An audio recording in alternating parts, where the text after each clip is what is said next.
নমস্কাৰ, এটা নতুন ভিডিঅ'লৈ আপোনালোকক স্বাগতম জনাইছোঁ। আৰু আমি এতিয়া গৈ আছোঁ বঙাইগাঁও চহৰ। এইটো বহুত দিনৰ পুৰণি ভিডিঅ', তথাপিও আপোনালোকলৈ আগবঢ়াইছোঁ। আৰু আমাৰ পৰিয়ালটো আৰু বাইদেউহঁতৰ পৰিয়ালটো গৈ আছোঁ এতিয়া বঙাইগাঁও চহৰ অভিমুখে। বঙাইগাঁও চহৰত প্ৰৱেশ কৰাৰ লগে লগে দেখিলোঁ পশ্চিম আকাশত সূৰ্য অস্ত যোৱাৰ মনোৰম দৃশ্য। আৰু এইখন বঙাইগাঁও চহৰৰ এখন অভাৰব্ৰিজ, আৰু অভাৰব্ৰিজৰ ওপৰৰ পৰা দেখিছোঁ আমি সূৰ্য অস্ত যোৱাৰ মনোৰম দৃশ্য।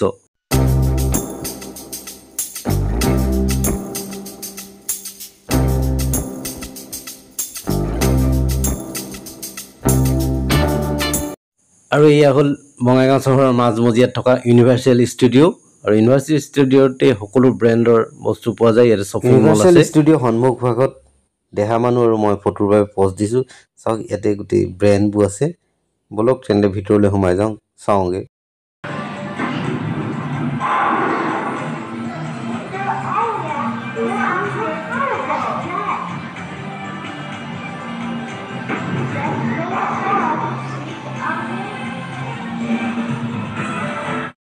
ইউনিভাৰ্চেল ষ্টুডিঅ'ৰ ভিতৰতে এইটো সৰু ল'ৰা ছোৱালীৰ বিভিন্ন খেলাৰ বস্তু আছে, বিভিন্ন গেম আছে ইয়াত।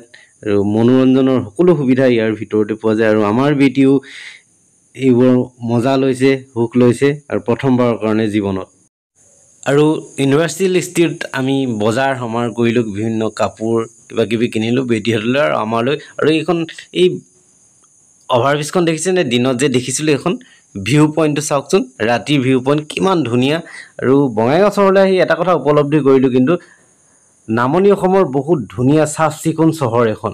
আৰু ক'তো আমি লেতেৰা নেদেখিলোঁ। মই গোটেই চহৰখন নেচালোঁ, কিছু অংশ চালোঁ। আৰু সঁচাকৈ বঙাইগাঁওবাসীক ধন্যবাদ দিব লাগিব, ইমান ধুনীয়াকৈ থৈছে চহৰখন। আৰু ইয়াত এটা কথা, ইয়াত অইলৰ অসমৰ 4টা ৰিফাইনেৰী আছে, আৰু ৰিফাইনেৰীৰ ভিতৰত বঙাইগাঁওটো এটা আছে। সেইবাবেও চাফা, কিন্তু বঙাইগাঁওবাসীক শলাগ ল'বই লাগিব।